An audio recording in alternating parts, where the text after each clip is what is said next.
Boa tarde, oitavos anos, tudo bem? Como vocês estão? Espero que todos estejam bem.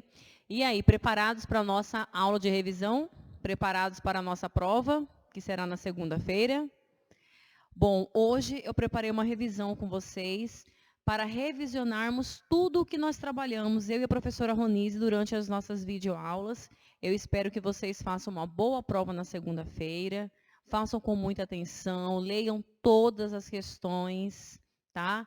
Leiam, releiam. Lembra que a gente não lê, geralmente sempre eu falo para vocês, não lê só uma vez, leia, releia, sem pressa, tá? Com muita atenção, que eu tenho certeza que vocês irão tirar uma boa nota. O nosso conteúdo foi muito bem trabalhado, eu tenho certeza que vocês farão uma boa prova e são também alunos muito inteligentes. Então, vamos lá? Vamos iniciar a nossa revisão com as orações coordenadas. Então, o que é uma oração coordenada? Um período composto, o que é um período composto? Uma frase que tem mais de um verbo. Então, o período composto por coordenação é constituído de orações coordenadas, ou seja, não há uma relação de dependência, porque elas já são independentes, tá? Então, não há relação de dependência entre as relações, porque são orações independentes, as orações coordenadas. Então, uma oração independe da outra ou das outras, tá? Então, vejamos aqui. As orações coordenadas. Dentro de um período, o que é um período? Uma frase que possui mais de uma oração, vem relacionada ou ligada a outra de igual função. Elas podem estar ligadas por conjunções ou não. Por exemplo, quando ela não é ligada por conjunção, nós chamamos elas de orações assindéticas. Quando elas são ligadas por conjunções, nós chamamos elas de orações sindéticas. Então, vejamos o exemplo aqui para você entender. Esse exemplo que eu coloquei para vocês aqui. O carro partiu, ganhou velocidade e sumiu na estrada. Nesse período que ele é composto, porque ele possui mais de uma oração, vocês podem analisar que os verbos, eles são orações independentes. Um não depende do outro. Então, aqui, esse período ele é composto por 3 orações. O carro partiu, ganhou velocidade e sumiu na estrada. Esses verbos, eles são independentes, eles não dependem de outro para ter sentido. Então, esse período, ele é composto, porque possui mais de uma oração, e são orações coordenadas, porque são verbos independentes, ok? Então, vamos lá. Tipos de coordenadas, como eu disse agora há pouco. As assindéticas não são introduzidas por conjunções e as assindéticas são introduzidas por conjunções. E aí, cada uma dessas conjunções tem um sentido, porque as orações coordenadas, elas são classificadas em 5 tipos, né? Aditiva, adversativa, alternativa, explicativa e conclusiva, que nós já vamos ver. Como eu estava dizendo para vocês que as orações coordenadas assindéticas, elas não são introduzidas por conjunções, mas elas precisam vir separadas por vírgula, como no exemplo aqui. Raspou, achou, ganhou. Quer dizer, foi 3 coisas que essa pessoa realizou. 3 ações, certo? Só que nessas 3 ações, como não teve conjunção, porque ela é assindética, ela veio separada por vírgula. Agora, a outra de baixo, por exemplo, ela já é sindética, porque ela já colocou a conjunção ali, já foi introduzida por uma conjunção. Recebeu a notícia e deu pulos de satisfação. Aqui nesse período, teve uma conjunção, porque ela é sindética, e a sindética tem conjunção. Quando eu disse para você, recebeu a notícia e deu pulos de satisfação, se fosse para classificar, você ia dizer que ela é o quê? Uma aditiva, certamente. Por quê? Porque essa pessoa realizou, né, teve 2 ações aí. Ela recebeu e deu pulos. Foram 2 ações, ok? Então, ela é uma oração sindética, porque teve conjunção, e eu classificaria ela como aditiva, porque ela deu uma ideia de adição e de soma, ok? Agora, nós vamos começar a falar aqui sobre as orações coordenadas. Como eu disse, as orações coordenadas sindéticas, que são aquelas que têm conjunções, elas se classificam em 5, e nós vamos começar agora a falar sobre a primeira, que é a aditiva, né? Que ela expressa uma ideia de soma. Para isso, sempre eu vou utilizar os seguintes conectivos, ou seja, as seguintes conjunções para dar essa ideia de adição. Eu vou usar o e, ou o nem, mas também, mas ainda. Como, por exemplo, aqui. Saiu cedo e voltou tarde. Esse e, ele dá uma ideia de conjunção, porque essa pessoa saiu e voltou tarde. Foram duas coisas. Eu não vou comer salada nem tomar suco. Quer dizer que são duas coisas que eu irei realizar, certo? Esse nem, ele dá uma ideia de adição. Agora nós vamos ver as coordenadas sindéticas adversativas. Coordenadas porque são independentes, né? Sindéticas porque tem as conjunções e porque o nome é adversativa. Adversativa porque dá a ideia de contraste, de oposição. Sempre quando eu quiser dar essa ideia, eu vou usar as seguintes conjunções. Mas, porém, contudo, todavia, entretanto, no entanto, senão. Por exemplo, aqui. Saiu cedo, mas chegou atrasado, dá uma ideia de contraste. Se eu sair cedo, não era para mim chegar atrasado, e eu cheguei. Então, ele dá essa ideia de adversidade, de oposição, de contraste. Eu queria ficar em casa, porém, preciso ir ao banco. Eu queria ficar em casa, mas não vou, eu preciso ir ao banco. Então, isso é uma ideia de oposição. Então, essas aqui são as coordenadas sindéticas adversativas. Agora, nós vamos falar sobre as coordenadas sindéticas alternativas, que são aquelas que dão uma ideia de alternância de exclusão. Quando eu quiser dar essa ideia, eu vou utilizar as seguintes conjunções. Já, ora, quer, ou. Ou você estuda, ou você trabalha.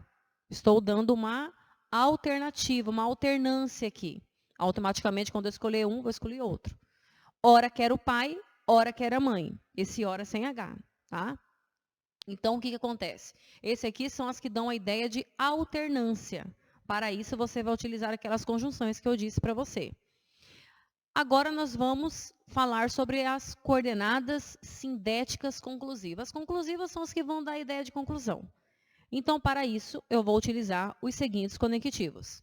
Logo, pois, o pois tem que tomar cuidado, porque eu também posso utilizar ele lá na explicativa. Mas aí tem aquela regrinha que eu disse para vocês desde o macete, desde quando demos a videoaula. Pois, na conclusão, sempre tem que vir após o verbo. Portanto, então, por consequência, por conseguinte. Não saiu cedo, logo chegou atrasado. Ele fez um ótimo trabalho, portanto, merece a nota máxima. A situação econômica é delicada. Devemos, pois, agir cuidadosamente. Viu ali que o pois, ele veio após o verbo, no caso que é o verbo devemos. Então, numa sindética conclusiva, eu utilizo pois depois do verbo ou também no final da frase. Agora, ali as coordenadas sindéticas explicativas. Explicativas, o nome já está falando, é aquela que vai fazer uma explicação. Para isso, eu vou utilizar as seguintes conjunções. Que, pois, o pois na explicativa é utilizado antes do verbo, diferente lá da conclusiva que é utilizado depois. Porque, atenção para o porquê, porque nós temos na língua portuguesa 4 tipos de porquê, mas o porquê que faz a explicação é o junto sem acento. Que, por exemplo, vou embora que cansei de esperá-lo. Vinícius devia estar cansado, porque estudou o dia inteiro. Cumprimente-o, pois hoje é o seu aniversário. Então, essas são as coordenadas sindéticas explicativas. Ok? Aqui eu coloquei um quadrinho para vocês, para revisionar isso que eu acabei de dizer para vocês, das orações coordenadas. Então, vamos relembrar lá que eu acabei de dizer para vocês. Período composto, porque é uma frase que teve mais de uma oração. Coordenada porque são independentes. E aí nós temos as coordenadas assindéticas, que são aquelas que não têm as conjunções, mas que são separadas por vírgula, ou coordenada sindética, que é aquelas que têm as conjunções, e aí você precisa classificar, entender quais tipos das conjunções sindéticas elas são, que são classificadas em 5, que nós vamos rever aqui. A aditiva, que são aquelas que dão ideia de soma, né? E, nem, que, não só, mas também. As adversativas, que são aquelas que dão ideias contrárias, oposição, mas, porém, todavia, contudo, no entanto, entretanto. A alternativa, ou, já, ora, quer, seja. Conclusiva, logo, pois. Lembrar da regrinha do pois. Portanto, por conseguinte, por isso, assim. Explicativa, que, porque, porquanto, pois na explicativa, sempre, né, antes do verbo, no início da oração, ou seja, a oração é verbo. Assindética, sem conjunção. Sindética com conjunção, beleza? Agora nós vamos para outro conteúdo que nós vamos revisionar aqui. Aposto. O que é aposto? Aposto é aquele termo acessório que serve para explicar, para fornecer informações, esclarecendo, detalhando, enumerando. Na língua portuguesa, nós temos vários tipos de aposto. Então, aposto é aquele termo que serve para explicar, esclarecer, dar informações. Isso é um aposto. Quando eu falo para você, por exemplo, assim, Rio de Janeiro, cidade maravilhosa. Cidade maravilhosa é um aposto. Por quê? Porque ele está explicando sobre um termo que eu disse anteriormente, que é Rio de Janeiro. Ok? Professora Patrícia, professora de língua portuguesa. Professora de língua portuguesa é o aposto, porque ele está explicando quem sou eu, no caso, professora Patrícia. Aí nós temos aqui tipos de aposto. O primeiro que nós temos aqui é o aposto explicativo. O explicativo, você está falando, é aquele que vai fazer uma explicação, certo? Sempre vem isolado na frase, podendo aparecer os seguintes sinais de pontuação: vírgula, parênteses, travessões.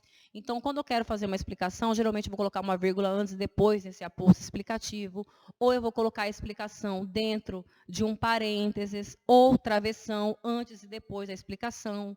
Como, por exemplo, aqui, Rafaela, funcionária muito dedicada, conseguiu uma promoção no trabalho. Esse funcionária muito dedicada, ele é um aposto explicativo. Por quê? Ele está explicando quem é Rafaela. Depois eu tenho um aposto enumerativo. O aposto enumerativo, o nome já está falando, é aquele que vai enumerar os elementos, certo? Ricardo já viajou por vários países. 2 pontos. Argentina, México, Bolívia, Peru e Chile. Ou seja, esses países que foram citados foi a enumeração pelos lugares que Ricardo viajou. Precisa colocar os 2 pontos? Precisa, para depois você fazer a enumeração dos elementos, certo? Aposto especificativo, o nome já diz. Especificativo, aquele que vai especificar, que vai individualizar. Visitei a cidade de João Pessoa, certo? Esse João Pessoa está especificando o lugar que eu visitei. Aposto recapitulativo ou resumidor. Este tipo de aposto serve para resumir os termos anteriores, ou seja, como se fosse você fazer recapitular o que já foi dito. Exemplo, comprei um par de sapatos, uma bolsa e uma calça jeans, tudo em promoção. Aposto comparativo. Comparativo já está dizendo que vai comparar um termo. Os seus olhos, oceanos profundos, fitavam-me sem piscar. Esse oceanos profundos foi a comparação que eu utilizei para comparar os seus olhos, tá? Que vem separado por vírgulas, antes e depois. Aposto distributivo. O que é isso, distributivo? Quando eu falo esse nome distributivo, eu lembro de distribuir. Distribuir o quê? Informações. Por exemplo, o pai e a mãe trabalham fora de casa. Aquele como caixa de banco e esta como professora de língua portuguesa. Então, o que eu fiz aqui? Distribuir informações. Distribuir informações de quem? Do pai e da mãe. Né? Eu distribuí informação, eu disse o que esse pai trabalha e o que esta mãe trabalha. Isis e Jéssica são minhas alunas. Esta gosta de literatura, aquela de biologia. Então, eu distribuí informações sobre as duas, sobre as preferências das duas. Agora nós vamos revisionar vocativo. O que é vocativo? Vocativo é o termo que serve para eu chamar, não necessariamente só o seu nome. Se eu chamar o seu nome, né? Patrícia, Vinícius, é um vocativo, sim. Mas às vezes, não necessariamente eu vou chamar pelo nome. Eu posso chamar ei, psiu, também é um vocativo.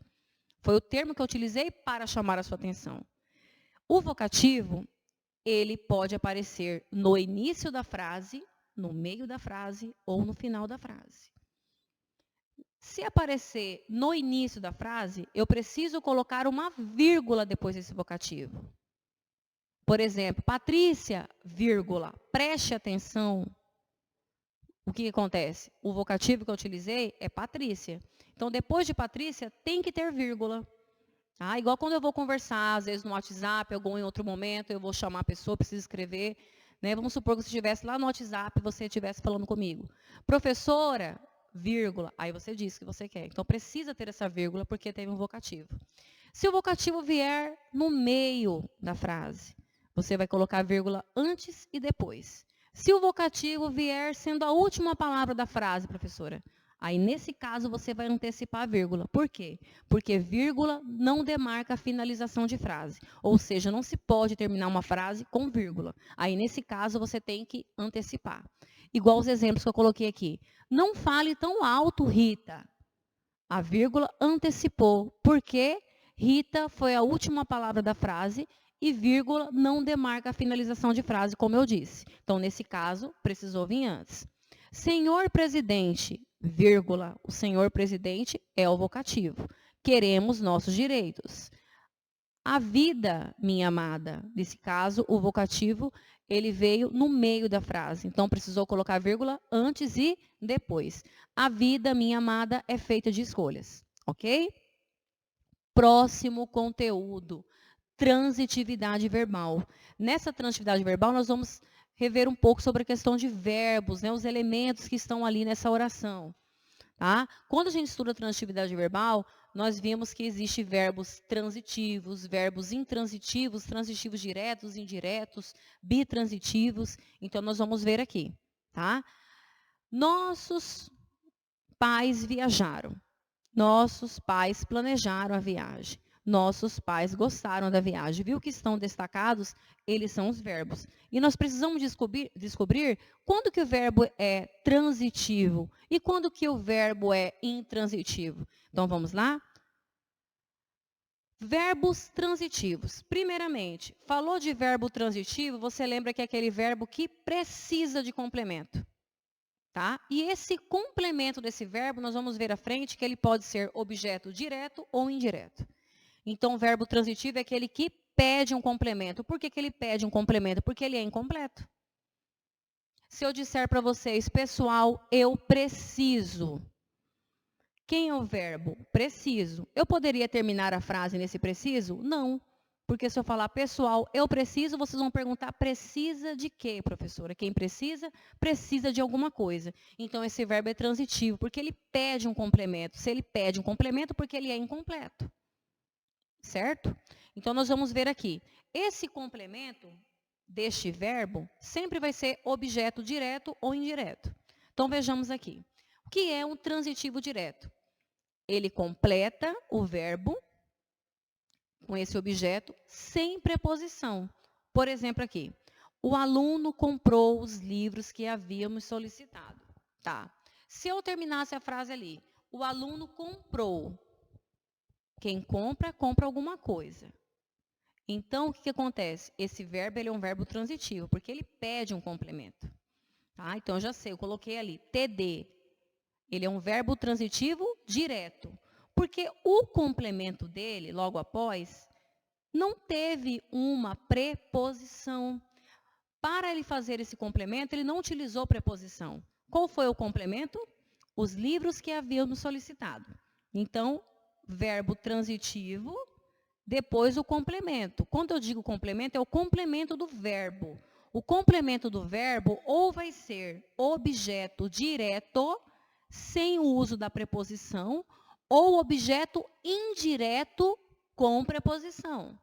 Então, nesse caso que o aluno comprou, ele é transitivo direto, porque os livros que havíamos solicitado é um objeto direto, porque completou este verbo incompleto sem preposição. Ele não precisou de preposição para completar o sentido desse verbo. A bruxa bebeu sua poção mágica. Quem é o verbo? Bebeu. Se eu terminasse a frase ali, estaria completa? Não, porque você ia perguntar para mim, bebeu o quê? Bebeu sua poção mágica. Este complemento, que é um objeto direto, completou esse verbo transitivo sem preposição. Então, sua poção mágica é objeto direto. Se ele é um objeto direto, porque ele é um transitivo direto. Agora nós vamos ver o transitivo indireto. Transitivo porque pede complemento. Indireto por quê? Porque teve que utilizar preposição. Então vejamos aqui. Os filhos devem obedecer aos pais. Então, os filhos devem obedecer aos pais. Veja que veio um objeto indireto, ou seja, completou o verbo utilizando preposição, porque aos é preposição. Preciso de você. Preciso é um verbo transitivo, porque quem precisa, precisa de alguém, de alguma coisa, certo? De você. Este complemento do verbo utilizou preposição? Sim, o de preposição. Então, ele é objeto indireto. Então, eu chamo que ele é um transitivo indireto. Ok? Então, vamos reforçar aqui. Verbo transitivo é o verbo que pede complemento. Ele pode ser direto, sem preposição, ou indireto, sem o uso da preposição. Ok? Os complementos dos verbos transitivos são os objetos, direto ou indireto. Agora nós vamos falar do transitivo direto e indireto. Eu já vi sobre o transitivo direto, já vi sobre o indireto. E o transitivo direto ou indireto, que também é conhecido como bitransitivo. Por que bi? Porque tem dois. Dois o quê, professora? Dois complementos. Um objeto direto e um indireto, ou seja, um com preposição ou sem preposição, ou vice-versa. Então, vejamos aqui. O jornal dedicou. Se eu terminasse a minha frase ali no dedicou, que é o verbo, você ia perguntar para mim, dedicou o que ou a quem? Ele estaria incompleto. Então, eu sei que ele é um verbo transitivo. Agora, vamos imaginar que a frase terminou em uma página. O jornal dedicou uma página. Mesmo assim, ainda estaria incompleto. Você precisava continuar essa frase. Então, você colocou. O jornal dedicou uma página. Beleza. Para quem? Ao episódio. Então, precisou complementar. Então, ali nós temos dedicou, que é um verbo transitivo, direto e indireto, porque ele precisa de dois complementos. Uma página, que é o objeto direto, sem o uso da preposição, ao episódio, que é o objeto indireto, porque ao é preposição. Então, o verbo transitivo direto e indireto, que é conhecido como bitransitivo, eles são aqueles que têm dois complementos verbais, um direto ou indireto e direto. Tá? E agora nós temos aqui os verbos intransitivos. O que são os verbos intransitivos? Os verbos intransitivos são aqueles que não precisam de complemento, porque ele já tem o seu sentido completo. Ele não exige como transitivo. Quando eu digo para você, a criança dorme, dorme, pronto. A frase já está completa. Este verbo já tem o sentido completo. Não precisa complementar com mais nada. Tá? Porque ele já é um verbo completo. Dormir é um verbo intransitivo. É igual dizer para você, meu vizinho morreu. Esse morreu também é um verbo intransitivo. Ele já está completo, ele não precisa de complemento para ser, né, entendido. Agora, se eu falo para você que eu preciso já é um verbo transitivo. Porque você vai perguntar, precisa do quê? Agora eu tenho aqui o verbo de ligação. O que é o verbo de ligação? O verbo de ligação é aquele que serve como uma ponte. Ponte para quê? Ponte para ligar o sujeito ao predicado, mas sempre indicando, né, essa relação indicando uma característica ou um estado. Então, eu sempre falo, o verbo de ligação ele é a ponte que liga o sujeito ao predicado, predicativo do sujeito, atribuindo, né, uma mudança de estado, uma qualidade.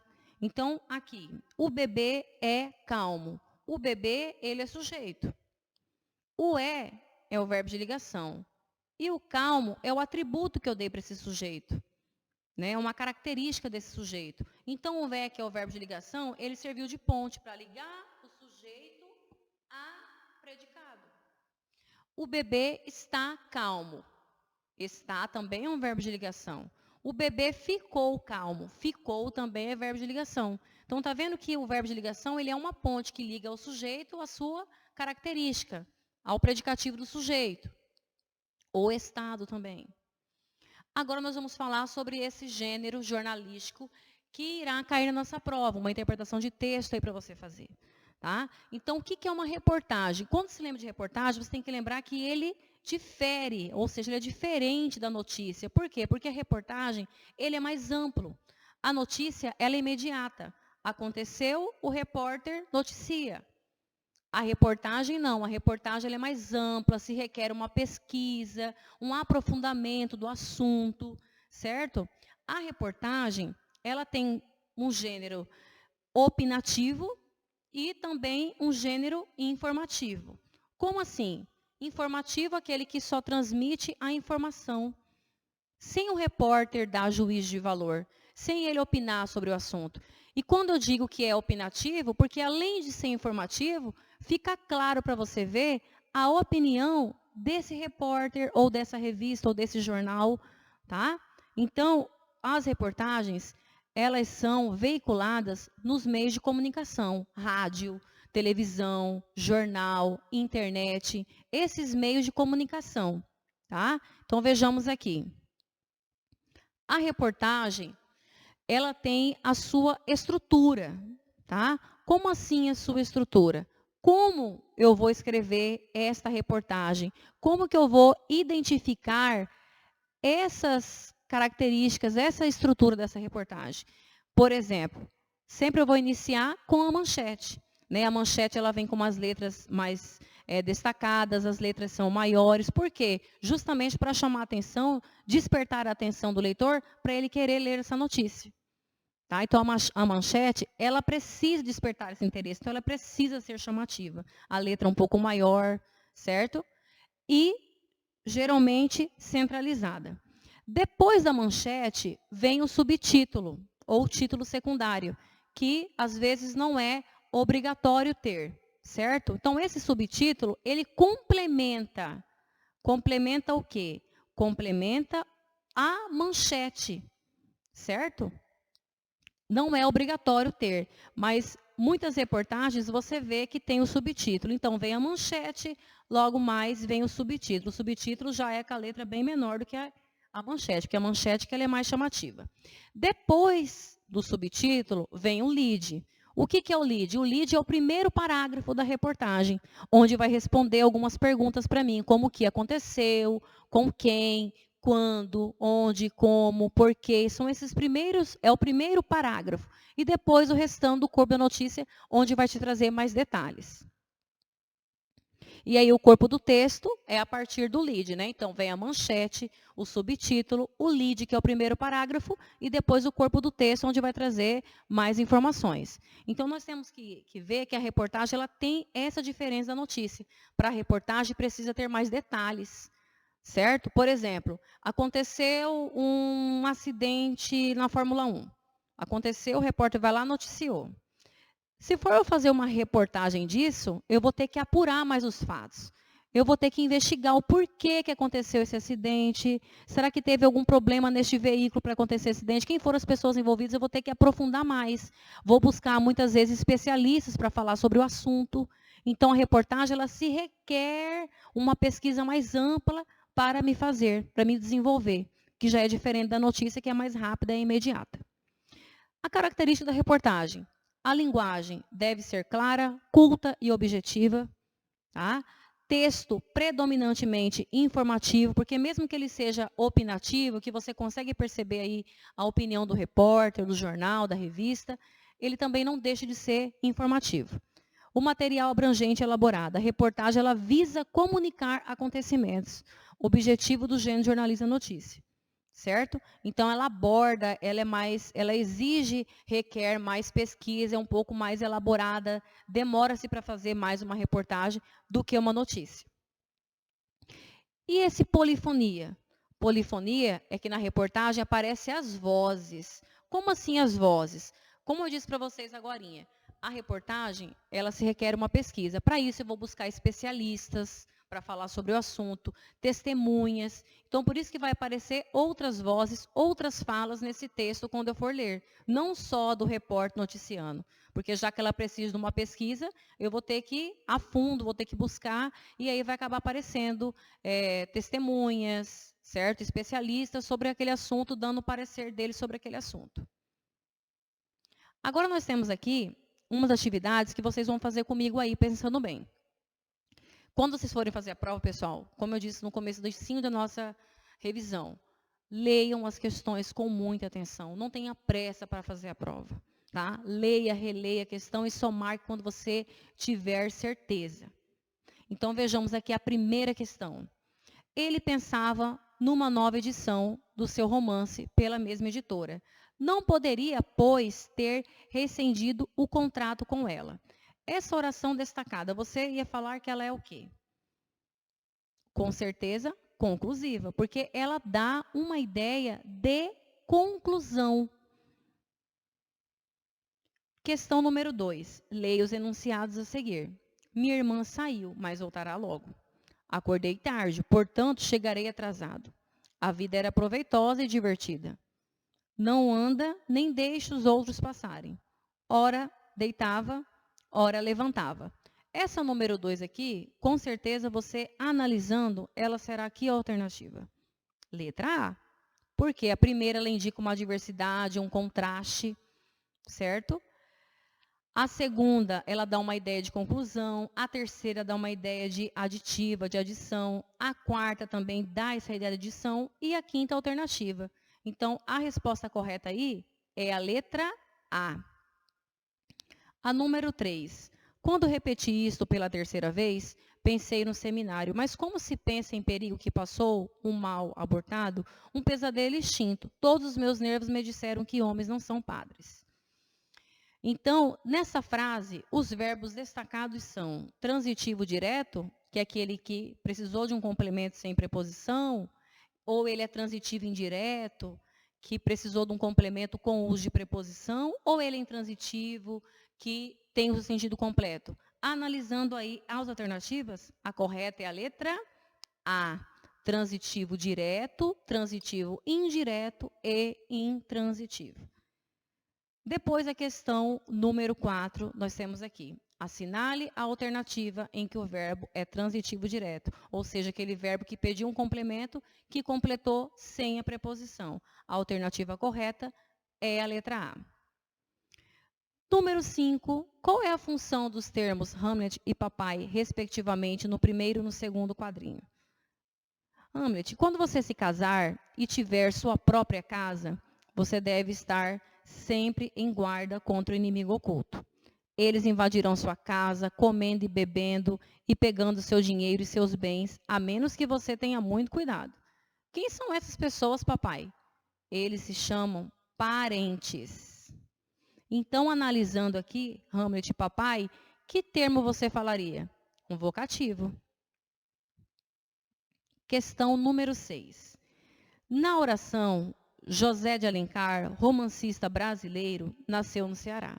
O termo destacado exerce a função sintática de aposto, porque romancista brasileiro está explicando sobre o José de Alencar. Pessoal, nós ficamos por aqui. Desejo para vocês uma excelente prova, tá? Que vocês façam essa prova com muita atenção. Assiste essa revisão mais de uma vez, se for necessário. Reveja as videoaulas que eu e a professora Ronise demos relacionado ao conteúdo da prova e tenha uma excelente prova. Eu e a professora Ronise vamos ficar aqui na torcida para vocês, tá bom? Beijo para vocês, até mais, fiquem com Deus.